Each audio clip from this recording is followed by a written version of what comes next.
வேறு மாநிலங்களுக்கு அள்ளி அள்ளி தருகிறது மத்திய அரசு, பிஜேபி ஆளும் அரசுகளுக்கு. நம்மை ஓரவஞ்சகத்தோடு பழிவாங்கும் நோக்கத்தோடு திராவிட முன்னேற்ற கழகம் ஆட்சி நடத்துகின்ற மாநிலத்துக்கு எதுவும் தரக்கூடாது என்று தர வேண்டிய நிதிகள் அனைத்தையும் அங்கேயே தடுத்து அணைபோட்டு வைத்திருக்கக்கூடிய நரேந்திர மோடி சர்க்காருக்கு சொல்லி உங்களை எதிர்பார்க்காமலே இத்தனை திட்டங்களையும் நிறைவேற்றி இருக்கிறார். நீங்கள் என்ன செய்கிறீர்கள்? அக்கிரமத்துக்கு மேல் அக்கிரமம் செய்கிறீர்கள். Mister Modi, election commission has become a partisan organization. தேர்தல் கமிஷன் எடுபிடி கமிஷன் ஆகிவிட்டது. அதனால் தான் தலைமை செயலாளர் திடீரென மாற்றப்படுகிறார். நேற்றைக்கு மாற்றிவிட்டு யாரை கொண்டு வந்து இங்கே நியமித்திருக்கிறீர்கள்? வெட்கம், மானம், சூடு, சுரணை, ரோசம் எதுவும் இல்லாத அந்த கூட்டம். முன்னாள் முதலமைச்சராக ஒரு நபர் இருந்தாரே, உங்களிலே பலருக்கு அந்த பெயர் ஞாபகம் இருக்காது. நான் பெயரை சொன்னால் தான் தெரியும். எடப்பாடி பழனிசாமி. அவருடைய தலைமை செயலாளரை கொண்டு வந்து எப்படி தலைமை செயலாளராக போட்டாய்? இது அக்கிரமம் அல்லவா? நேருக்கு நேர் களத்திலே போராடி கொண்டிருக்கக்கூடிய இடத்தில் இருக்கிற தலைமை செயலாளர், அவர் எந்த கட்சியின் சார்பாளர் அல்ல, முருகானந்தம், அவரை மாற்றிவிட்டு பழனிசாமியினுடைய ஏஜென்டாக அவருடைய தனி செயலாளராக இருந்த சாய்குமார் என்ற நபரை கொண்டு வந்து தலைமை செயலாளராக போட்டிருக்கிறீர்களே. இந்த இப்படிப்பட்ட முறையில் தான் உங்களுடைய காரியங்கள் நடைபெறுகின்றன. எடப்பாடி பழனிசாமி சட்டம் ஒழுங்கை பற்றி பேசுகிறார். நான் தெற்கு சீமையை சேர்ந்தவன். தூத்துக்குடி வட்டாரத்திலே இருக்கக்கூடிய ஸ்டெர்லைட் நச்சாலையை எதிர்த்து 15 வருடங்கள் இடைவிடாது போராடியவன், நீதிமன்றங்களில் போராடியவன், பேரணி நடத்தியவன், உண்ணாவிரதம் இருந்தவன், மறியல் நடத்தியவன், கோர்ட்டிலே உச்ச நீதிமன்றத்திலே போய் தூத்துக்குடியிலே தமிழர்கள் சிந்திய ரத்தம் இந்த உச்ச நீதிமன்றத்திலே நீதி கேட்கிறது. The blood spilled on the soil of Tuticorin cries for justice in this Supreme Court. Mister Edappadi Palaniswami, 13 பேர் சுட்டுக் கொல்லப்பட்டார்களே ஸ்டெர்லைட்டில், பச்சை குழந்தைகள் கொல்லப்பட்டார்களே, 11வது வகுப்பு படிக்கின்ற ஸ்னோலின் பாடசாலைக்கு செய்கிற பெண் தலையில் துப்பாக்கி கொண்டு வாய்ந்து மண்டை வெடித்து மூளை மண்ணிலே கிடந்ததே, கேள்விப்பட்ட 6 மணி நேரத்துக்குள் அந்த நகரத்துக்குள் பிரவேசித்த முதல் அரசியல்வாதி வைகோ என்பதை நான் ஞாபகப்படுத்துகிறேன். நான் தமிழ்நாட்டு வாழ்வாதாரங்களுக்காக போராடி இருக்கிறேன்.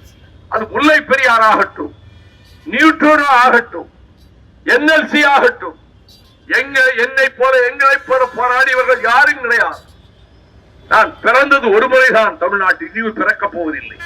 ஆனால் நான் நேசிக்கிறேன், நான் பூஜிக்கிறேன் இந்த செந்தமிழ் நாட்டை பாதுகாப்பதற்காகத்தான் நான் போராடி கொண்டிருக்கிறேன். சிறைவாசத்தை ஏற்றுக்கொண்டிருக்கிறேன். இந்த 13 பேருடைய சாவுக்கு யார் காரணம்? ஸ்டெர்லைட் நிறுவனம் காரணமா? இல்லை, இல்லை, எடப்பாடி பழனிசாமி காரணம். பழனிசாமி அந்த கோடீஸ்வர நிறுவனத்துக்கு எடுபிடி ஏஜெண்டானார். அதனால் தான் காவல்துறையை ஏவிவிட்டார். 13 பேர் படுபயங்கரமாக சுட்டுக் கொல்லப்பட்டார்கள். அந்த சாவுக்கு காரணம் அன்றைய முதலமைச்சர் பழனிசாமி. அப்படிப்பட்ட கொடுமைகளை செய்துவிட்டு நீங்கள் சட்டம் ஒழுங்கை பேசுகிறீர்கள். வேடநத்தத்திலே அந்த பெண், 11வது வகுப்பு படிக்கிற பெண் பரிதாபகரமாக நாசமாக்கப்பட்டு கொல்லப்பட்டார். கேள்விப்பட்ட 6 மணி நேரத்துக்குள் அது வீட்டுக்கு போறேன். மற்றவர்கள் எல்லாம் அரசியல்வாதிகளை உள்ளே வர மறுத்தார்கள். ஊரோடு திரண்டு வந்து வைகோ வந்தால் நியாயத்துக்கு வருவார் என்று அழைத்துக் கொண்டு போனார்கள். அந்த வீட்டிலே சாயங்காலம் வரை உட்கார்ந்திருந்தேன். ஃபேன் கிடையாது, கழிப்பறை கிடையாது, கட்டில் கிடையாது. 2 பெண் குழந்தைகள். இந்த 2வது பெண் இயற்கை உபாதைக்காக வெளியே சென்றவள் வரவே இல்லை வீட்டுக்கு. தேடி தேடி பார்த்தார்கள். போலீஸ் ஸ்டேஷனுக்கு போனார்கள். அகம்பாவமான பதில் கிடைத்தது. மறுநாள் காலை விளாத்திக்குளம் போலீஸ் ஸ்டேஷனுக்கு போனார்கள். அதில் இருதயமற்ற ஒரு போலீஸ் அதிகாரி எவரோடாவது ஓடி போயிருப்பாள் என்று சொன்னார். கடைசி ஒரு புதருக்கு மத்தியில் அவங்கோரமான நிலையில் அரை நிர்வாணமாக பாலியல் துன்புறுத்தலுக்கு ஆளாக்கப்பட்டு கொலை செய்யப்பட்டு கிடந்தார். அந்த தாயும் தந்தையும் 3 நாள் சாப்பிடவே இல்லை.